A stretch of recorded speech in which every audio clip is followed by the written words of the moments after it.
Hey guys, welcome to the Titanium Vault. I'm your host, RJ Bates. Today I'm sitting down with Stephen Morris. How you doing, man?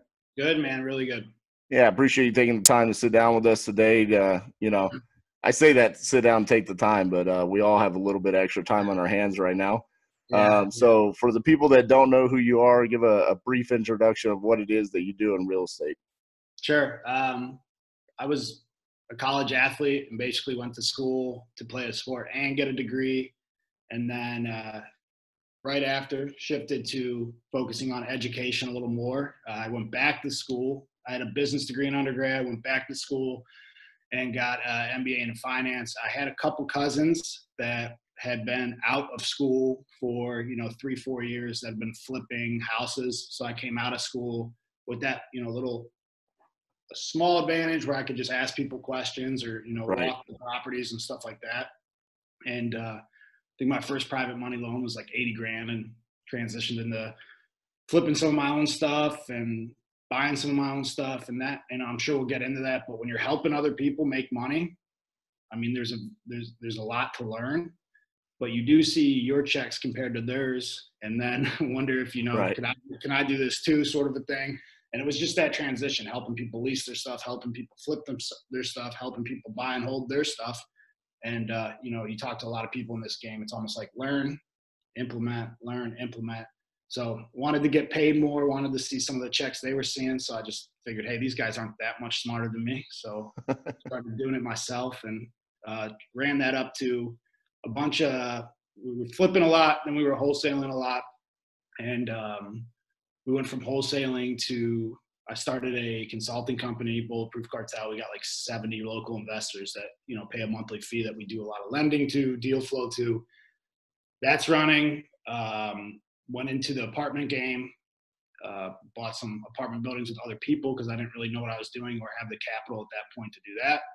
That's up to like 650 units with JV partners and then about 50 Airbnbs. And I know we were just talking about this, but with the Yep. virus, that's been on the fritz here for the last 30 days. So we're looking at a short-term pivot, but I do really like that piece. And I'm not going to give it up because the returns are pretty crazy.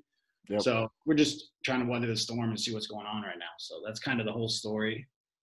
So I know you're based out of Cleveland, Ohio, right? Is everything that you do in Cleveland, Ohio, or is it other markets? A lot. I know some of my JV partners are, in 7 to 8 states, and they pick them kind of politically as well as, cap rates and ROIs and all these Mm-hmm.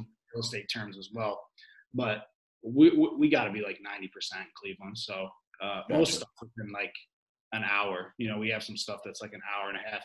I don't know why, but that just feels like I've been under contracts for 200 units, 500 units of stuff that actually didn't pan out due to due diligence in other states and stuff like that.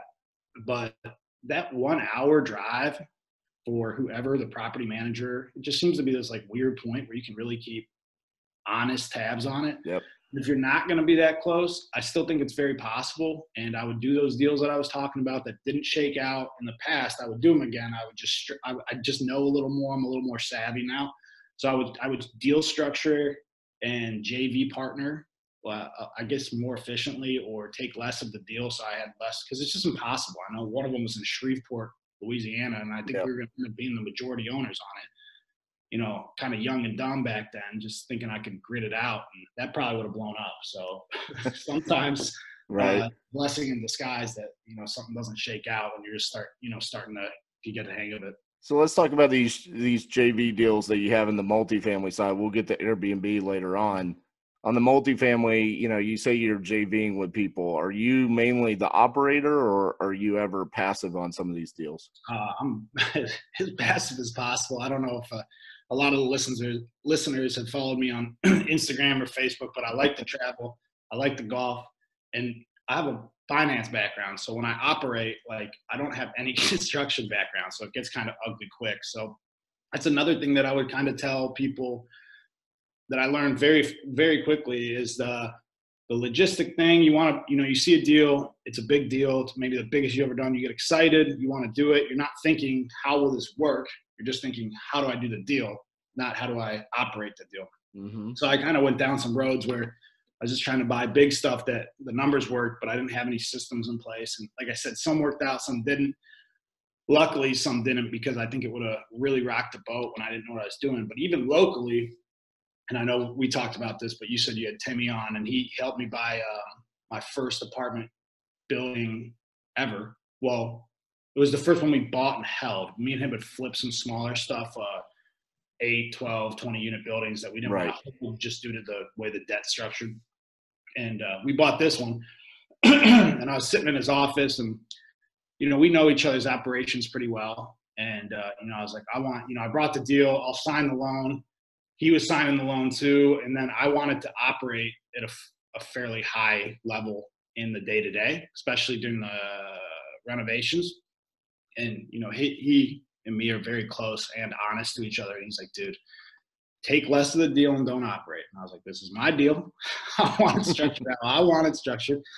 And so I tried to get more of the deal and operate day to day. And to be honest with you, it was a struggle because I'd never done apartment buildings before. One, I don't have a construction background. Two, so I think one thing I learned super quick is obviously Tim's got like 3,700 units. Listen to people that's not an accident. Right. So listen to people that have done more than you. There's a reason they've done more than you. And then two, the joint venture stuff in apartments, there's so much like juice in the squeeze. There's so much residual every month. There's so much refi proceeds. If we end up, we might sell that now that the market's a little different and the debt structure is a little different. Owner finance, sell it. I know he's working on the deal there, but there's some of these deals that, if you get them right, there's $1 million tax-free refis. So, arguing over, are you 27% or are you 35? And really, that 35 might sound great, but there's so much juice in the squeeze, like you're still going to get compensated fairly and well, and you don't have to give up your life. So I was out there, a lot, going out there 2 to 3 times a week doing project management, and I wasn't even doing it well because it's not my unique ability. It's kind of lying to myself saying I wanted to do it. I don't like doing it either. So that was the first one, a learning curve. Now, when I get a contract in place, a lot of times what I'll do is, if I have I think we were negotiating one with one of my buddies. We had 65 units in West Virginia, and I was going to pass the contract off. And he was asking me how much I wanted to make on a wholesale fee. I said, I want to stay involved in this stuff, because we were talking before the camera was rolling. It's like, we didn't want to ping on the virus the whole time, because then this interview is irrelevant. But this stuff can happen. It doesn't have to be a virus. It could be a war. It could be, a different correction that we all thought was coming anyways, but just in a different capacity. Yeah. Right. So, I was telling him I wanted to stay involved in the deal because this, residuals the key to freedom. Like, that cash flow is going to come in. So I was going to take a fee now when I structure the stuff. I was trying to take like a $40,000 acquisition fee on it. Mm-hmm. I was going to stay something in the deal for like 15 to 20% and be like completely passive. I trust this guy to operate it. Right. And that's how I like to do the deals now. Because I'm cutting my equity maybe in half-ish of what I typically would have got in the past. But West Virginia, although a cool state, I don't need to be going down there a lot or fielding calls from West Virginia when I don't have a great network down there and stuff like that. So I give it to someone that does and can operate in that state and try to take some cash on the front end, because we were talking about this too before we started. Cash reserves are king, and you want to get them invested when you can. You don't want that money sitting on the sidelines. But this reminds you, like, reserves are pretty important when everyone stops making money for 14 to 21 days and they're just trying to let the dust settle. Yeah, and you bring up the equity piece there, arguing over, 27 or 35%. I have been in so many larger deals or partnerships where that becomes such a toxic conversation where it almost kills things before you even get started. And I always say, look, we're arguing over mythical money that doesn't even exist yet, Yeah. And people get so wrapped up over a number, and like you said, your unique ability was not in the operating side of things. And so what was when did you decide to have that mind shift where it's like, hey, it's better to take less and partner with someone like Tim Bratz? What caused that? I think that's a huge takeaway that you just said, that if people are obviously watching and listening, they should write down is like, I will not, and it's crazy. People are like, well, how do I know I'm going to get fairly compensated? Mm-hmm. I think I'm pretty, I know I'm pretty honest. And, you don't get to 700 units, 80% of them being joint ventures by screwing people over. Like, you just wouldn't get the deal flow brought to you. You get a bad reputation and people wouldn't bring you stuff. So I tell people that, but also, and I don't mean this disrespectfully, because I was in the same boat a while back, is like, I would find 50 unit buildings, 100 unit buildings, and I would take them. Now, granted, he's a friend and I trust him, and I'll go over to his house and vice versa. We Canadians get a little different, but I would take him a deal, and not necessarily the first thing we would talk about is the equity split. It was more like, does this deal work for us? Yep. And we're not arguing. It's not like I have a deal locally that looks good, but I need 35%. Because he's like, I don't even know what 35% is. Even worse off, that 35% on the deal that we were just talking about, it's kind of up the street. It was 30, if you start arguing about these numbers, you're right, they're mythical. Like, now we're done with the project in the middle of like an economic crisis. So now we're probably going to pivot, and we're still going to make a bunch of money, but there's different ways to make money, and there's going to be different outcomes and different numbers. Like, arguing about numbers 18 months in advance, like you said, I don't even know if I do deals with people like that. Yep. They'll send me emails and be like, sign this, and it's this crazy non-disclosure, and we're not giving you any details until you sign it and we come to terms. I'm like, how would this work? And not only how would it work, but how would it work after we come to terms? Because it's almost like I don't want to do business with the people. Right. It's just so abrasive. So well, I would it's immaturity is what it is. It shows how that relationship could possibly be down the road, where it's like, dude, if we can't come to an agreement on something like this, where we're just analyzing a deal, if that's the most important part, we don't even know if this is a deal or not, And it's crazy to have that conversation that early on. And I'll share a quick story about that. So I went to Tim Brott's, one of his first trainings that he ever had. This is back before the commercial empire was like a thing. It was just at the Brott's Manor. And I went with one of my local buddies, Austin Good. Yeah. When we came back, I listened to exactly what Tim did. He said, blast out this email to your buyers list and see who's willing to sell some commercial units. Right. And we got several storage unit deals sent to my way. Mm-hmm. And I immediately sent it to Austin and said, hey, let's analyze this, because Austin would be my Tim Brotts in this scenario, right? Yeah. Like, Austin's someone who's in the commercial space. He has experience. I would want to JV with him so I could just watch. We never once had the conversation about equity all the way up until it was time to make our offer. And he said, hey, look, if we're going to do this, I'm willing to give you 20%. Uh-huh. I said, awesome. And he goes, you don't want to know anything more about that? Nope. Yeah.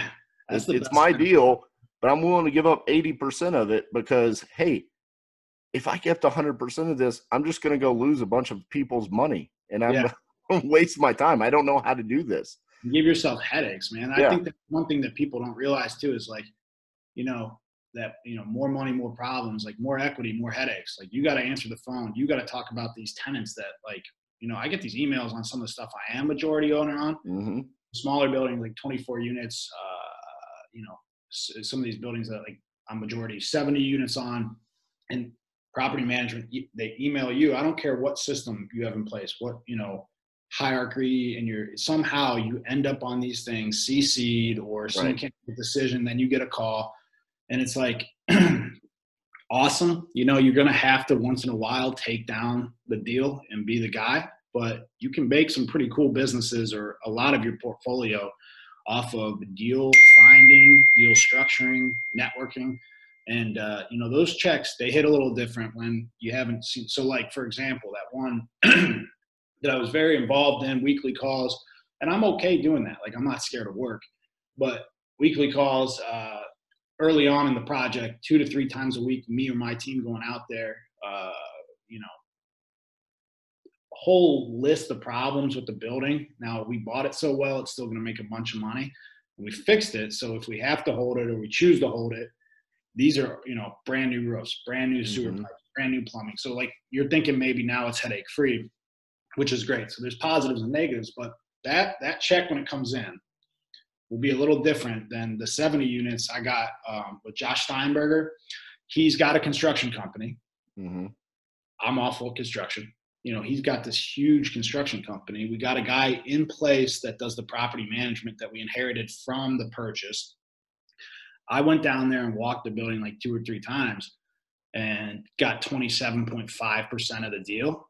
And, you know, that's, I think, 30 days out from refining. And before they switched up that commercial lending requirements and some of the Fannie and Freddie, you know, we were going to refi out and chop up like 600 grand tax free on this refi. I've got 6 hours into the project. Like I was down there twice. Like that hits a little different than a year of project management or property management or whatever that looks like. And, you know, it's got to be, you know, hourly, one of the best deals I'll ever do. I went down there for the inspection. I went down there for the walkthrough, and I get maybe 1 or 2 text messages a month. I log into the bank account.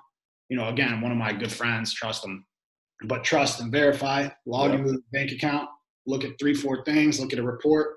It's over with. You know, I probably, like I said, have like 6 real hours over a year into the project, and it's going to cash out. Plus it's 70 units for the rest of your life, you know? So it's a pretty cool. Isn't that what we all talk about anyways? That's what we're trying to create? Not, hey, I want to own 100% and work these thousands and thousands of hours to own all of this, right? That's the message that we all try to get across in freedom of time and creating financial freedom.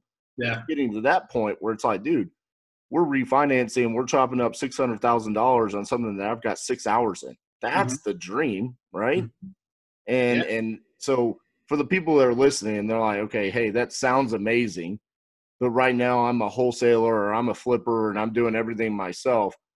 What are some of the things that they can do to kind of break into this and find a way to leverage whatever skill set they have to get into the commercial space? Yeah. And you know what's crazy? I don't think we could have planned that transition better, because the deal actually has someone in the deal that had never done a rental property before. Nice. So that's like, this is a great example. And that's another person that I know I'm kind of coming off as I usually don't talk about who I won't do deals with, but it's a good point. I get these people where they find me at a happy hour, or they see me out at a Indians game or whatever, and they follow some stuff online in the last, how you get started or what deal are you working on, and I'll just tell them either one, how I got started, which is just simply I bought a duplex and it works, so I bought more. And then when you buy something that works, you try to make it bigger. Yep. So that's, and then the other question is, what deal are you working on now? And I'll tell them, and you kind of see them glaze over, like, I don't know how I'd do 70 units, or I don't know how I'd do, how would I raise $1 million to pull down a $4 million apartment building? And I used to have a lot of those thoughts, but it's scary to do business with people that are like, sounds good, but sounds too good to be true. Like, those are dangerous people. And I get that a lot. Or if I tell people about Tim, like, oh, my buddy's 34 and he has 4,000 units. They're like, no. I'm like, well, yeah, he works next door to me every day. Right. I've seen his balance sheet and all this stuff. But so that's a dangerous person. But I think I have real life examples. That's what I like about my consulting group is when I, either pitch that or people ask about it, I don't ever hard sell it. But there's some people in there that are very relatable, like God bless Tim and DM and some of these guys. But like, you tell success stories about them, or, Mark Evans' email company, and people kind of like get intimidated or feel fishy. Like, okay, so he's making money off, selling data and all this stuff. So I got some guys in the consulting group, the bulletproof stuff, that, a year ago had 0 rental properties. They had a family house where their family was living, and he was an agent and reached out to me and said, I want to kind of start getting involved in what, some of the other guys in this market, he's from Cleveland, are doing as well. How do I get started? We point him in like 3-4 directions. He's one of those guys. It's Dan Mitchell, if anyone knows who he is that's following. But he's one of those guys, like, if you tell him to do it, like, he doesn't go read a book to clarify how to do it or come back and ask 5 different new questions on how to do it. It's like, you get off the phone and this kid is doing whatever you told him to do. Don't care if it's like jumping jacks. He's doing them right off the phone call. So I told him 3 or 4 things I thought he could do. He didn't own 1 investment property. He started calling 4 rents and offering not to rent them, but say, hey, we'd love to buy the building. And obviously that sounds crazy simplistic to some people, like that wouldn't work, too good to be true, right? They're already saying they want to rent, not that they want to sell. Right. And that guy was a little older. He's like, yeah, I'd consider it. Dan throws out an offer. Again, he's a real estate agent that owns 0 rental properties, and he's offering to buy like a $4 million apartment. You know, like, I don't know if I would have done that, but he Right. went and did it. You know, shoots me an email and he's like, they accepted. I'm like, accepted what? Like, I was not on, he didn't show me the address or Google Earth it. And he's like, this 70-unit apartment building. I'm like, oh, let's go look at it, you know? So we got down there and he walked a 70-unit apartment building, and he is the smallest owner in the operating agreement, but he put up 0 capital, made a phone call, and then he's probably got about the same hours I got into it. He's just not on the loan. He didn't secure the loan like I did, so he's got smaller equity than I do. But again, $600,000 and 70 units chopped up for a kid that basically wasn't scared to try, you know, or just to sit in a corner and say, that sounds too good to be true. So this kid went from 0 units to 70 overnight. And now me and him own 125 units together in the first year of him, you know, partnering with me and being in that consulting group. And, you know, multiple Airbnbs, 2 or 3 apartment buildings. One where he was like very minority ownership on the first one, obviously proves that he's willing to work and add value, bring us really good deals. The next one, I think he jumped up to like 35%. Nice. So, you know, that's the kind of progression that you want to see if you're doing business with the right people. Add value, they give you more equity. Add value, they give you, you know, more freedom, stuff like that. So those are cool stories where, or if someone's just listening, like, it's not impossible. I mean, I remember I got another story where I was in East Cleveland and I was trying to buy houses that I probably could have got when I was real young and broke and dumb. I was trying to buy houses where I could have got shot in the front yard, or, you know, they would have just been headaches for 3 years coming after them. I told this story on a different podcast, but the guy wanted $11,000 for like a turnkey duplex that was fully rented at like 600 or 700 a side. I was so broke and so scared to actually do deals. I think I tried to negotiate him down to $7,000 in the front yard, and he's like, no. And he was telling me a story like, this is the last one I got to sell off my 60 doors. And I remember thinking when I was like 24 years old, and I think I probably had like 6 doors, you know, but it felt like a lot at the time. And I'm standing in the front yard, and all I could think about was like, I could get to 60 doors. Like, I'd be rich forever. I'd be a huge investor, like all this shit. And then you get around the right people. You're watching your buddy get 4,000 doors. Right. Now 60 doesn't seem like that much. Or you watch your buddy come into a consulting group that you run, and he gets 125 in a year. I don't even know how long that took me. Probably 5 years to get over 100, you know? Right. And then it exploded. But watching people do that, I think, is really powerful. Those are the stories where people can see it and say, all right, he had 0, he went to 100. I could do that. It's hard for people to see. He went, you know, a year or a decade ago, he had 0. Then he went to 300. Then he went back to 0. Then he scaled it again. Then he went up to 4,000. That's kind of like Tim's story.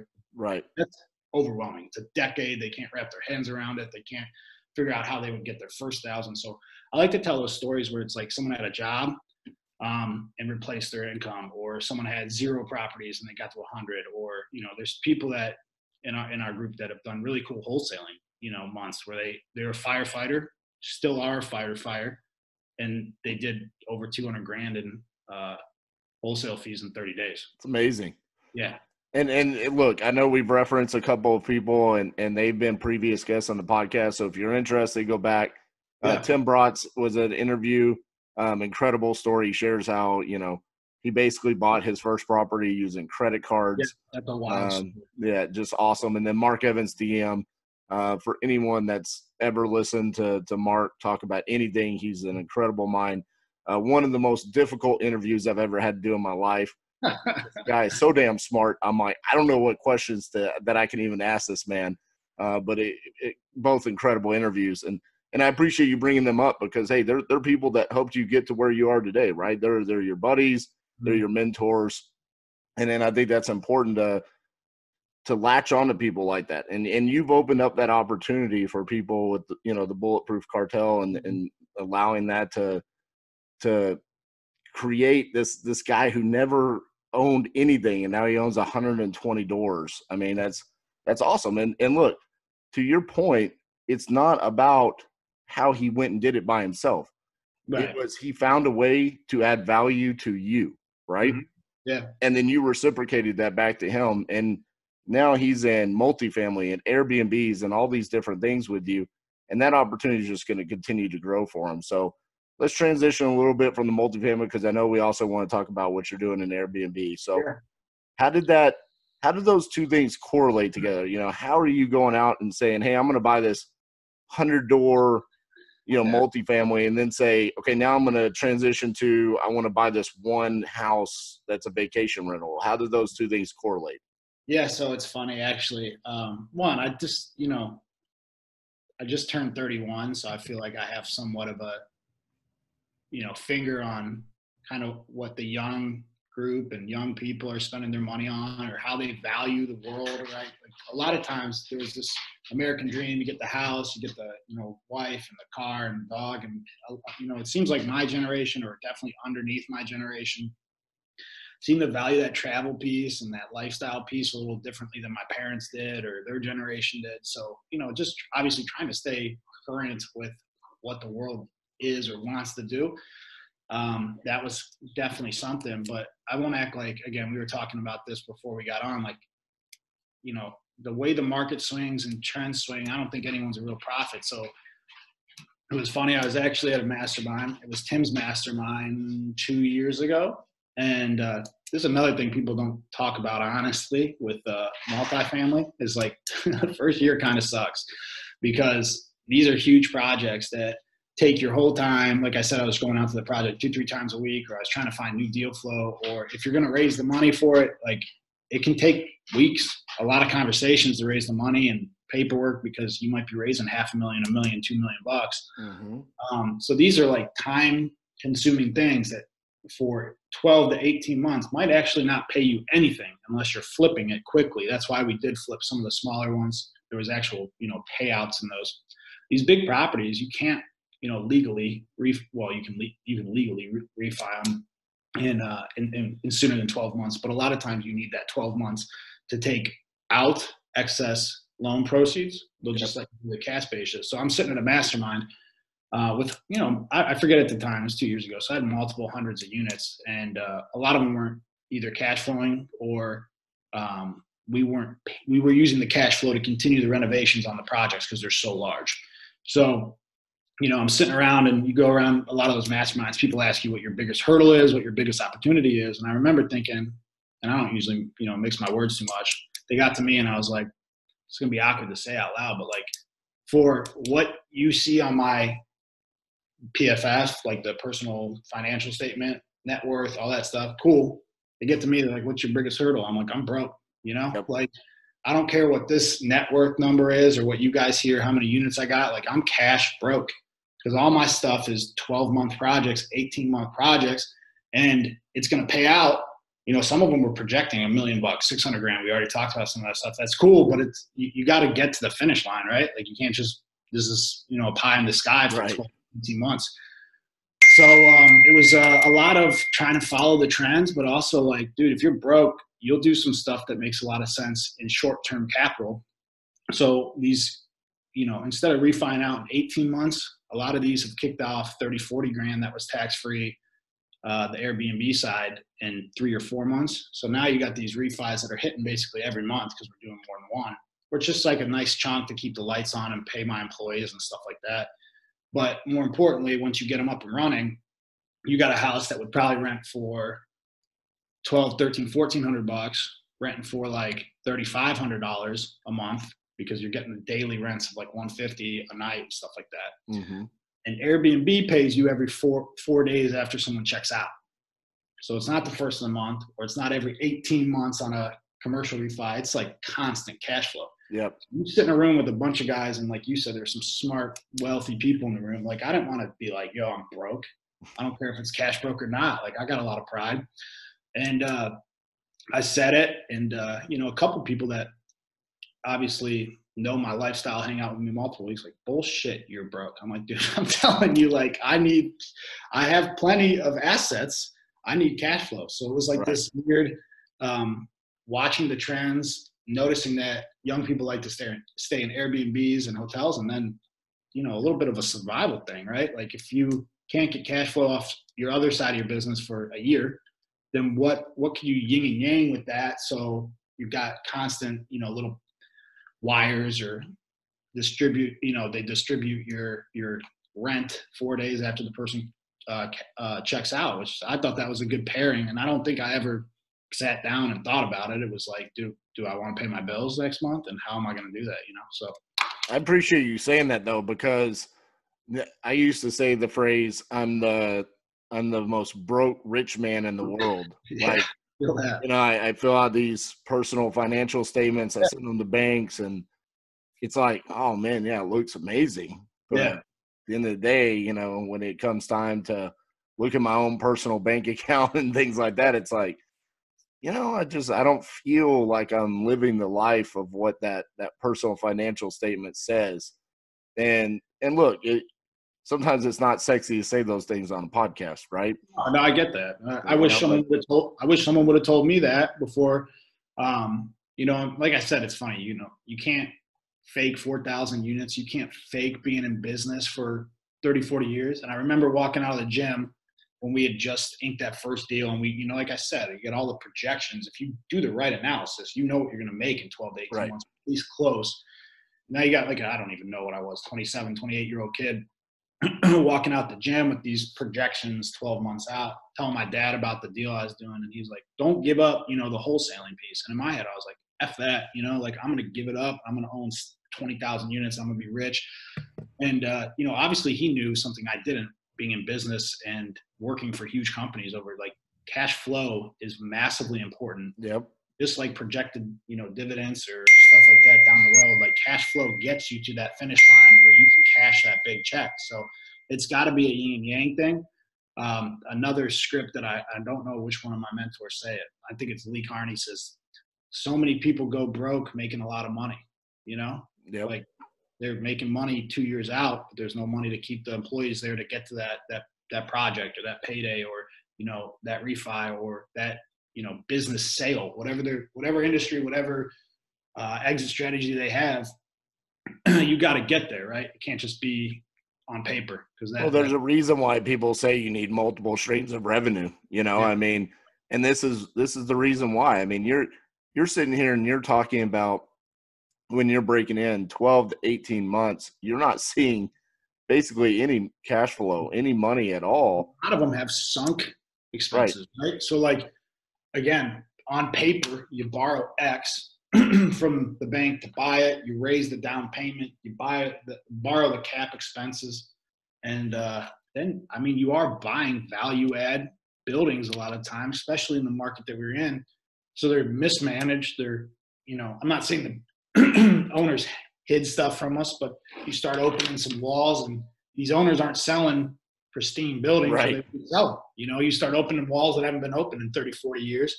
And what you borrowed isn't enough to fix the problems maybe that you found.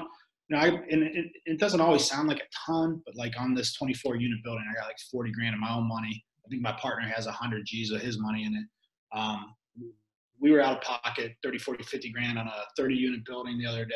We actually were able to restructure that and pull it out. And I got a buddy that's, I think, like 50 grand out of, he's the minority owner, 50 grand out of pocket on an 8-unit Airbnb building. Like, awesome building when it's gonna be all said and done. But, you start pushing that money out, and you're not only not getting paid, but you start to add it all up, and you got, multiple six figures out in your projects or other people do. And it can get hairy. So I think you have to lead with revenue. I think real business owners back into their solutions by their problem. So I was on a private coaching call with Advisors Council, which Tim and Lee kind of run, and a lot of other people are involved in running it. But I was telling them my current problems are very similar to my problems 12 months ago. Is like, we got all these bills and really good overhead, because you need that in the market that we were just in. And now the market switches, and it's like, how do you keep paying your overhead? Because you don't want to just blow up a business that was working. So How do you keep your overhead while you create new revenue or different revenue? Because some things that were working aren't working. And Tim was, he oversimplified it. He's like, just back into it. Like, if you need more cash flow, like, how would you get more cash flow today? And I usually say things less polished than a lot of those speakers, but my script for that is like, if you put a gun in my head and I got to make 10 grand a day, how am I doing it? And I think that's really powerful, you know? Oh, it is. It is. And I love that, going back to what you just said, that sometimes problems make us create solutions, right? Right. And what's funny about that is as entrepreneurs and business owners, we should be thinking about those problems before they just come out of nowhere and slap us in the face, right? But nobody could have predicted what we're currently going through with the coronavirus, right? So what has kind of been that impact on both the multifamily and the Airbnb side of things for you? How's that Yeah, impact? I mean, if you want to talk the technical piece, is that Freddie and Fannie, they're basically requiring anywhere from 6 to 18 months of interest reserves on, a lot of the loans, be it storage, apartments, probably warehouse space, any of that stuff. It seems like they're requiring 6 to 18 months of, depending on what market and what kind of asset you have, their payments to themselves, basically, which one makes me feel iffy, right? Like when very smart people in banks are saying, hey, we don't even know if the big guys are going to pay us. Right. It made me at least kind of take a step back and evaluate the market. But so when we go to refi that building, it's 70 units and we're supposed to get, 500-600 grand out. They're going to hold 150-200 grand of that for themselves. So if we mismanage our money or our building, that they can pay themselves for 12 months to either come out of a bottom of a market and be able to exit, or just to not bleed 12 months when they're not getting paid. So that is a unique difference that you got to be underwriting. If you're getting into like new deals, you got to be underwriting, assuming that that's going to be around even when your project's done, or Right. you're taking it on the front end of the construction loans too. So a lot of those construction value add loans are 2, 3, 4, 5 years with a balloon. And, they're taking that same interest reserve on those as well. So now with the refis, they take it for a year. And obviously, if you're a good operator or you have a good operator or joint venture partners, you're paying your bill the whole time. A year, they snap it right back off. So it's almost like a 2-tier refi.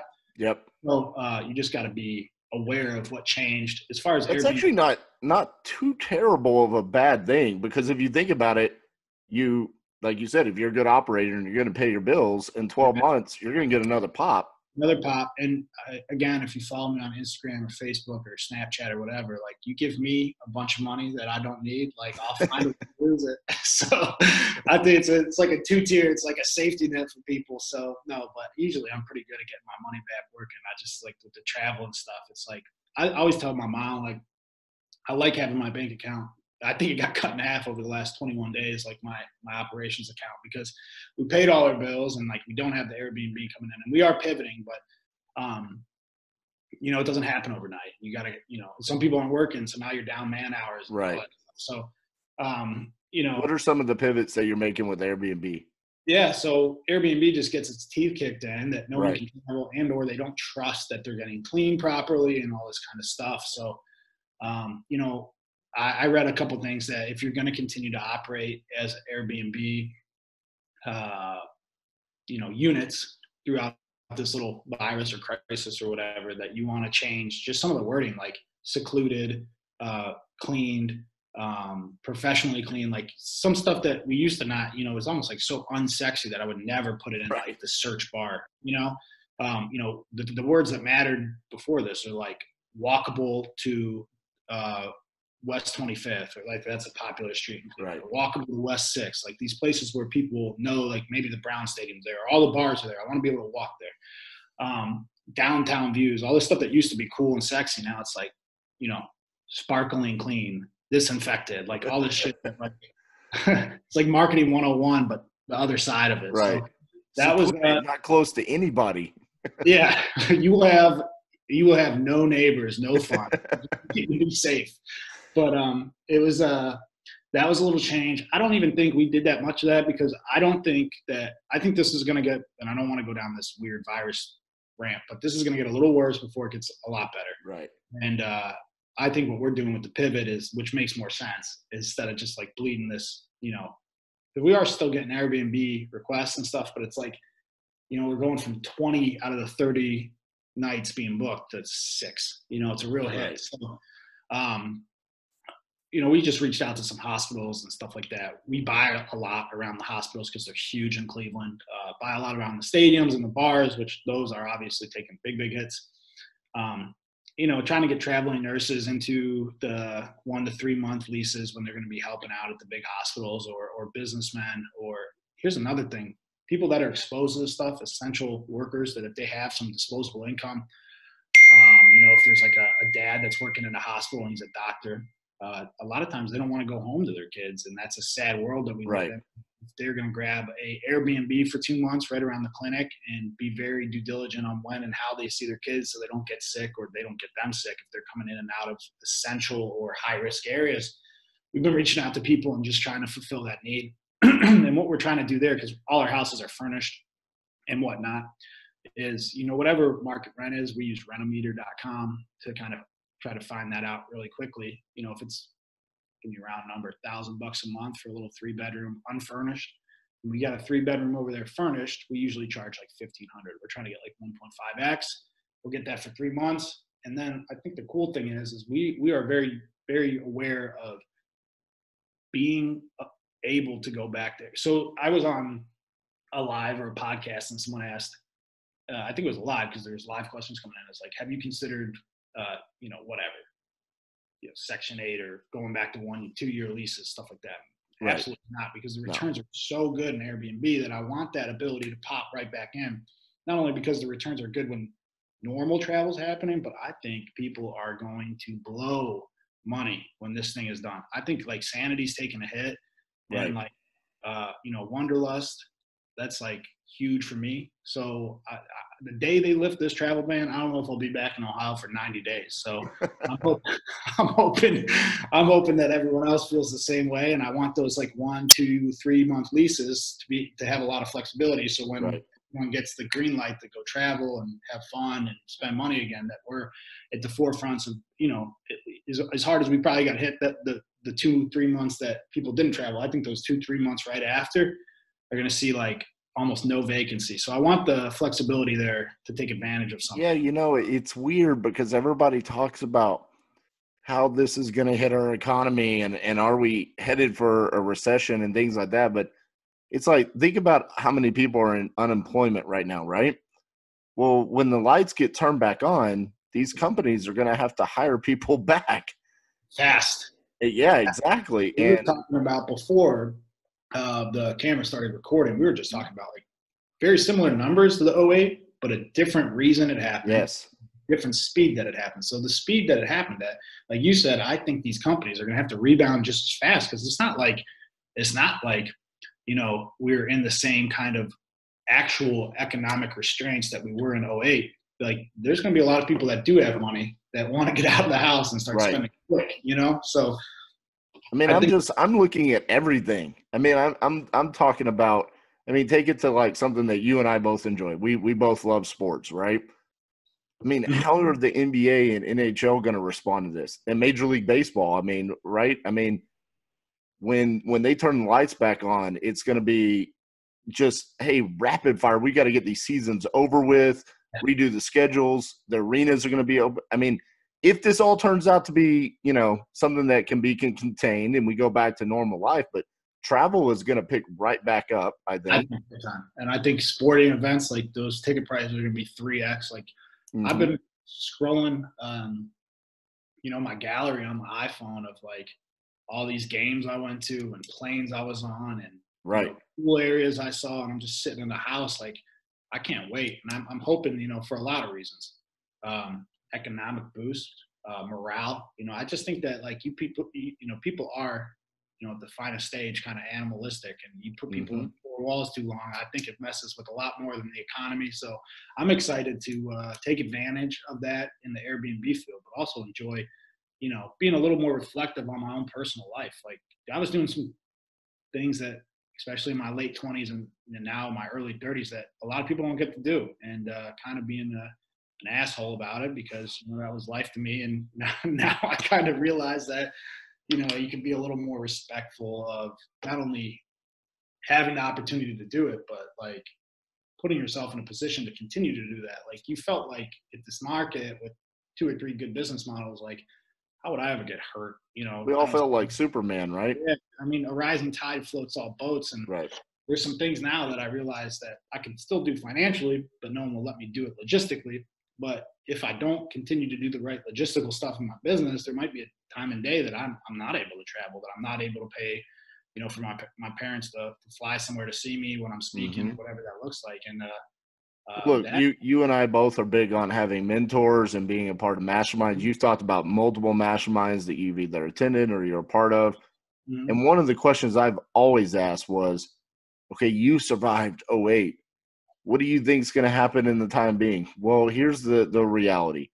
Every single person I talked to was wrong. Okay. Yeah, No one sat there and predicted there was going to be a worldwide pandemic that quarantined us all and shut us down. All right. No one predicted that, but it's what happened. And so now here we are in this unknown time. No one was, it maybe people were prepared for some kind of correction or slowdown or whatever, but no one was prepared for this.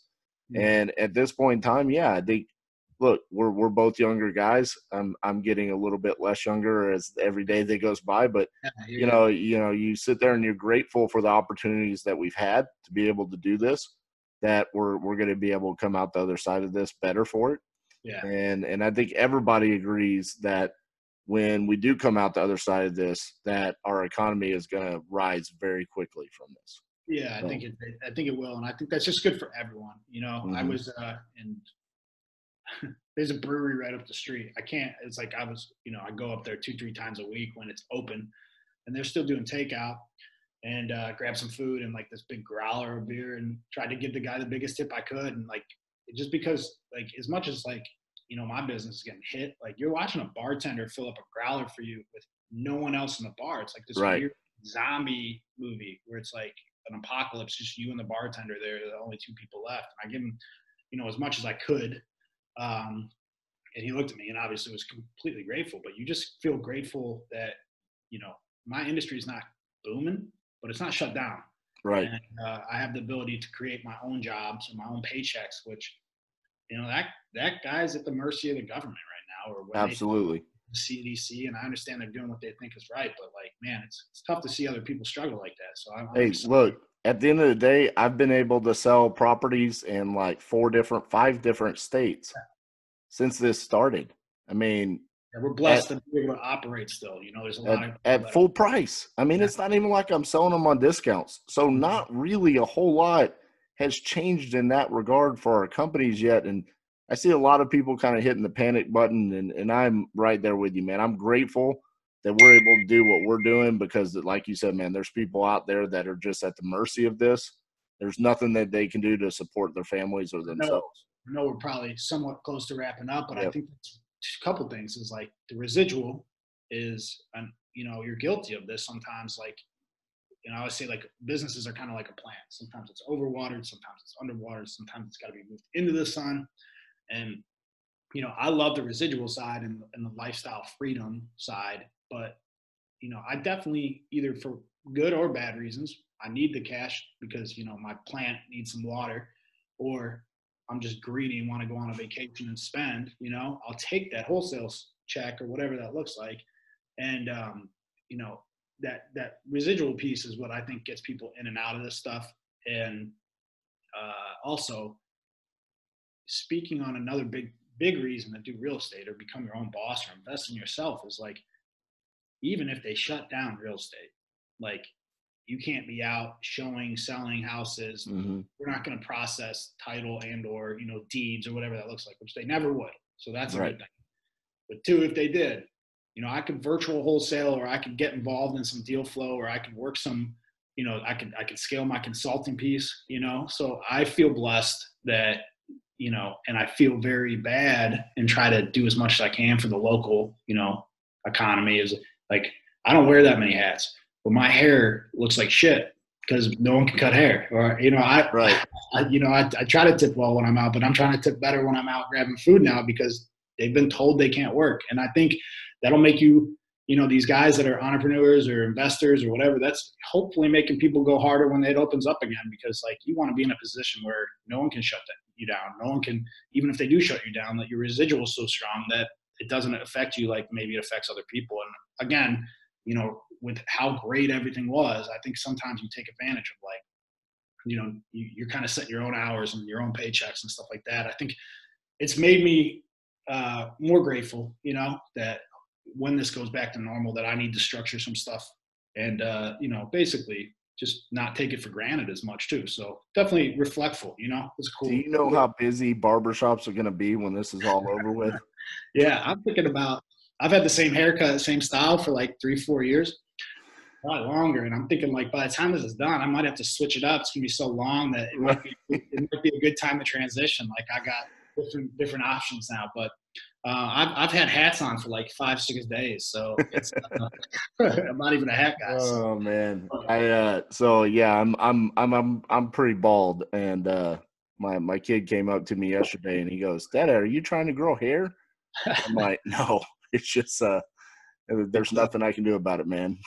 it's a different. I actually was gonna try to get my barber to come, or my hairdresser to come over, and she was like, "I don't want to get sick." I was like, "Dude, I'll take a temperature. You can cut me at my own house. Right. I'll do it outside. I don't care. Like, just I need something done right now." But it's a different world. I think a lot of the high level guys, you know, and now I'm kind of going back to something 30 minutes ago, but you talked about Mark Evans being a crazy hard interview. I could see that. Mm-hmm. And there's people have unique abilities. Like Tim is so locked into multifamily, he won't do single family. He's laser focused. I love having him as a mentor because that shows you how powerful that is. Right. Mark, to me, is like, not that he's not laser focused, but he's so knowledgeable on so much shit that when I bring him a problem or I sit down with them or we just like one-on-one, is like he's talking to you about, this is your model. How do you scale it and then sell it as a business? Like, he doesn't see real estate as a business. He sees it almost kind of like a headache. I know he makes a lot of money on it, but he likes to get in those fields that you can like package this up and sell it. Yep. So I just think that's kind of powerful. And this like whole thing has made me really conscious of like what I need to do when everything kicks back up. What are real exit strategies? Am I producing things that I could sell at like a 4 or 5x, 10x, like his email marketing business, or am I creating things that maybe are just headaches that get you some cash flow? Like, I think it puts it in retrospect of like, what are we doing when we get out of this? So if anything else ever happens, virus, not war, whatever, why am I in a better spot next time than I was when this started, you know? Absolutely, man. Well, on that note, I think there's no better time for us to wrap this up. I appreciate you so much for taking the time, and you know, I know you're putting out content more regularly and trying to, you know, as best you possibly can get people, you know, educated in this. And you know, it is weird times. I'm happy that, you know, you're going to be able to come out better on the other side of this. So I appreciate you taking the time. Guys, if you're listening on iTunes, make sure you give us a 5-star review. If you want to give us less stars than 5, give them to somebody else. We only accept 5-star reviews. If you're watching on YouTube, make sure you give us a thumbs up and hit the subscribe button. We'll talk to you guys next week.